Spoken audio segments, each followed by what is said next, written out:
Hello everyone, I'm Lokiya Shakti. Now let us revise Essay 300, Planning and Audit of Financial Statements. How would an auditor plan an audit? What would be his requirements?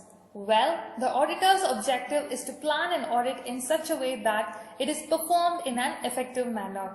This planning shall be done by the engagement partner along with the key members of the engagement team. But before starting to plan, the auditor is required to do a few preliminary engagement activities such as to establish a client relationship as per SA 220, which is nothing but to know the integrity of the client, to evaluate whether the engagement team so appointed has the competent capabilities and resources to carry on the audit, and the legal and ethical requirements are complied. Secondly, he shall evaluate the ethical requirements including independence. Ethical requirements are nothing but the code of ethics, integrity, objectivity, professional competence in due care, confidentiality and professional behavior. And by independence we also mean to identify the threats to independence. He shall finally establish an understanding with the entity with regards to the terms of engagement. So once this has been done, the next stage is planning. In planning, the first step is to establish an overall audit strategy in such a way that the scope, timing and extent of the audit guides the audit plan.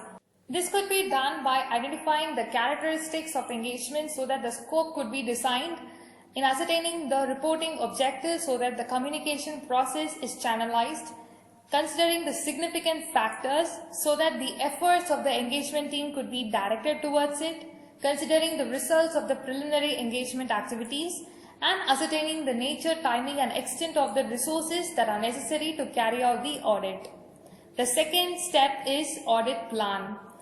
In audit plan, we have risk assessment procedures, audit procedures at assertion level and other planned audit procedures. The nature, timing and extent of the risk assessment procedures would be done as per SA 315. The nature, timing and extent of the further audit procedures at assertion level shall be done with regards to SA 330, and any other planned audit procedures required to be done so that the standards of auditing could be complied. The third step would be the auditor shall update and change the overall strategy as well as the audit plan in consideration to the circumstances that arise during the audit. And finally, the auditor shall establish the nature, timing and extent of direction, supervision and review of the work of the engagement team members. So the planning activities involves to establish an overall audit strategy, to have an audit plan, to update and change it in accordance to the circumstances, and to review the work done by the engagement members.